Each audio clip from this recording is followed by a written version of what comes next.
पीयूष नाशा जी, राधे राधे महर्षि। महर्षि, मोक्ष प्राप्ति के मार्ग में हमें सिखाया जाता है कि सभी कर्मों को निष्काम भाव से भगवान को समर्पित करना चाहिए, बिना परिणाम की आसक्ति के।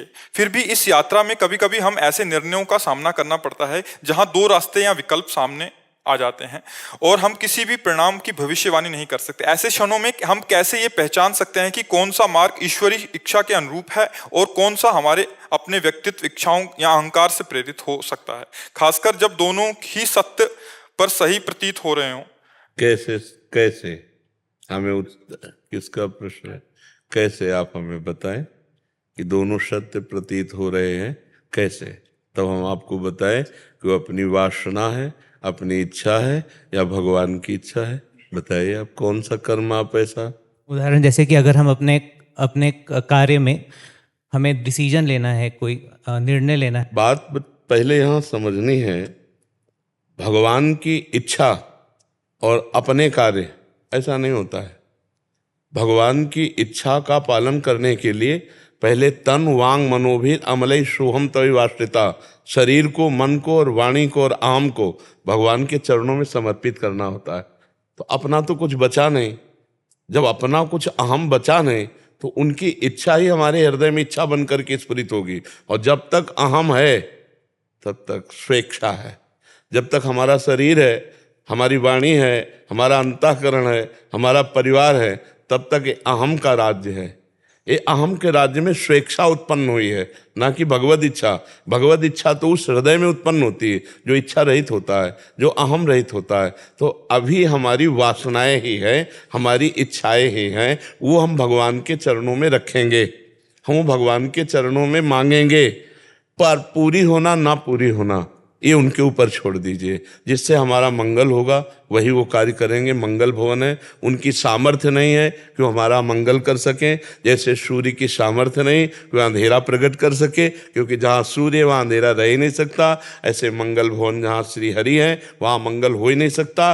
हो सकता है हमारी मांग के विपरीत दे दें, लेकिन वो विपरीतता ही हमें परम मंगल प्रदान करने वाली होगी। और भगवान की इच्छा को वही जान सकता है जो अपनी इच्छाओं को मिटा दिया है या भगवान के चरणों में समर्पित कर दिया है। जब तक अपनी इच्छाएं हैं तब तक हम अपनी वासनाओं के खेल खेलेंगे और उनका आरोप कर देंगे। काले ही कर्म ईश्वर ही मिथ्या दोष लगाए। काल के ऊपर, कर्म के ऊपर, ईश्वर के ऊपर हम दोषारोपण करते रहेंगे। और इच्छा हमारी है, क्योंकि देहाभिमानी जीव जब तक अभिमान और इच्छा को भगवान में समर्पित नहीं कर देता तब तक वो भगवद इच्छा को नहीं जानता, क्योंकि भगवान की कोई इच्छा नहीं है। भगवान पूर्ण काम है। भगवान में इच्छा भक्त की पहुंचती है तो उनमें भूख पैदा कर देती है, उनमें खेलने की इच्छा पैदा कर देती है। जैसी भावना भक्त करता है वैसे ही भगवान चेष्टा करते हुए नजर आते हैं। भगवान अमना है, भगवान पूर्ण काम है, भगवान इच्छा रहित है।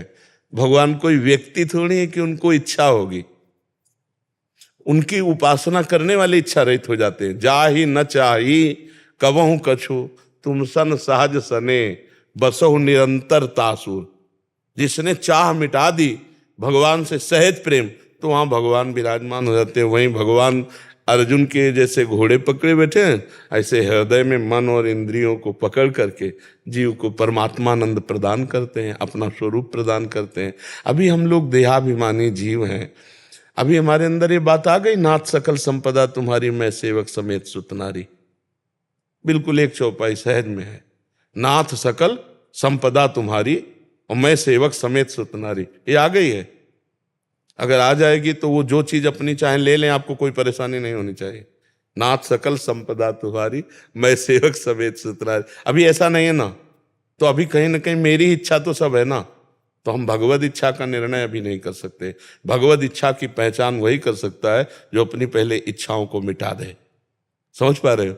अभी इन किन प्रकारेण हमारी इच्छाओं का ही जाल बिछा हुआ है। इसलिए नाम जप कीजिए और धीरे से समर्पण योग में आइए। मैं परिवार सहित आपकी शरण में हूं प्रभु। नाथ सकल संपदा तुम्हारी, मैं सेवक समेत सुतनारी। अब ये जिम्मेवारी आप देखो प्रभु। मैं तो आपका केवल मुनीम हूं, छोटा सा, 4 लोगों का मालिक आप हो, इस घर के, इस परिवार के। मैं एक छोटा सा सेवक हूं। जो आप देंगे आपकी सेवा करता रहूंगा, आपके परिवार की सेवा करता रहूंगा। जरूरत होगी तो मुनीम होने के कारण पर्चा आपको पकड़ाते रहेंगे। स्वामी आप है, आप देखते रहिए। आप बहुत आनंद में जीवन व्यतीत कर लेंगे अगर हमारी बात ये समझ पाएंगे। और कर्ता बनते रहेंगे, घर के मालिक बनते रहेंगे तो फिर परेशानी ही परेशानी, और आप समझ नहीं पाएंगे भगवान के विधान को, और हो सकता है श्रद्धा भी डगमगा जाए। क्योंकि खेल ऐसे हैं, सृजन पालन विनाश। जैसे अभी आप रुदन कर रहे थे, अब आपको लाख समझाओ लेकिन जो हृदय पे चोट लगी उसको कैसे कोई संभाल। वो छाती जाने, जिस माँ का पुत्र गया हो वो माँ जान सकती है। हम लोग तो बाहर से ऐसे उपदेश दे सकते हैं। अंदर का जब मोह नष्ट होगा तब इनको हमारी बात समझ में आएगी। अभी हम कहते हैं सब भगवान का है, अगर भगवान अपनी वस्तु ले लें तो अभी श्रद्धा खत्म हो जाएगी।